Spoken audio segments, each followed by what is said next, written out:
देखिए, आज hydrogen chloride gas की प्रयोगशाला विधि का हम वर्णन कर रहे हैं तथा उसके रासायनिक गुण का भी वर्णन कर रहे हैं।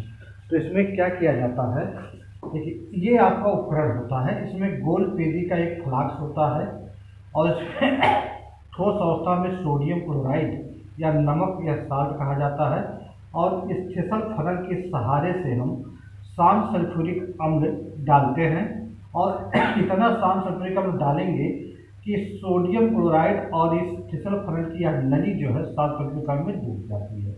अब हम बर्नर के सहायता से धीरे धीरे इसको गर्म करते हैं। गर्म करने पर हाइड्रोजन क्लोराइड गैस बनती है और वह गैस को एक जार में वायु के ऊपरमुखी विस्थापन, अधोमुखी विस्थापन कहा जाएगा, ऊपरमुखी विस्थापन द्वारा गैस जार में इकट्ठा कर लिया जाता है।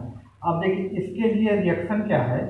सोडियम क्लोराइड को H2SO4 के साथ गर्म करते हैं तो क्या बन जाता है, सोडियम हाइड्रोजन सल्फेट। क्या बन जाता है, सोडियम हाइड्रोजन सल्फेट और हाइड्रोजन क्लोराइड का निर्माण करता है। यह आपका रासायनिक समीकरण है प्रयोगशाला विधि का। तो NaCl को हम H2SO4 के साथ गर्म करते हैं, NaSO4 तथा ये Cl बनता है। अब देखिए इसके रासायनिक गुण क्या हैं। अगर हम अमोनिया को हाइड्रोजन क्लोराइड के साथ क्रिया कराते हैं तो नौसादा NH4Cl बन जाता है, यह योगात्मक क्रिया होती है। अब देखिए HCl आपका अम्ल होता है और सोडियम हाइड्रोक्साइड आपका क्या है, क्षार। अगर अम्ल क्षार मिलाया जाता है तो वह आपका नमक तथा जल का निर्माण करता है, लवण जल का निर्माण करता है या उदासीनीकरण क्रिया कहलाती है। तो NaOH को HCl के साथ क्रिया कराने पर NaCl तथा H2O बनता है। अगर हम सोडियम कार्बोनेट के साथ HCl की क्रिया कराते हैं तो NaCl H2 तथा कार्बन डाइऑक्साइड बन जाता है।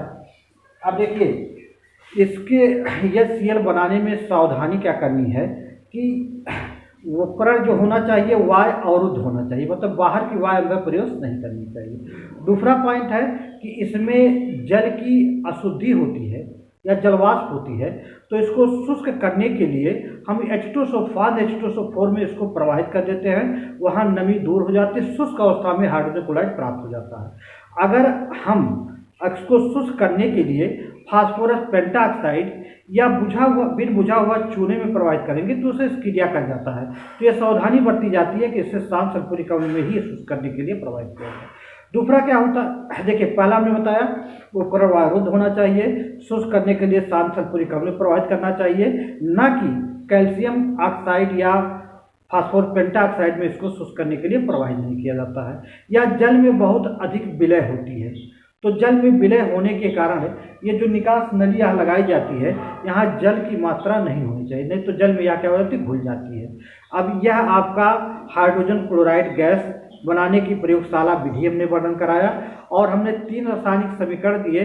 अगर परीक्षा बोर्ड में पूछा जाता है तो पूछेगा प्रयोगशाला में सचित्र हाइड्रोजन क्लोराइड का वर्णन कीजिए तथा 2 रासायनिक समीकरण भी दीजिए।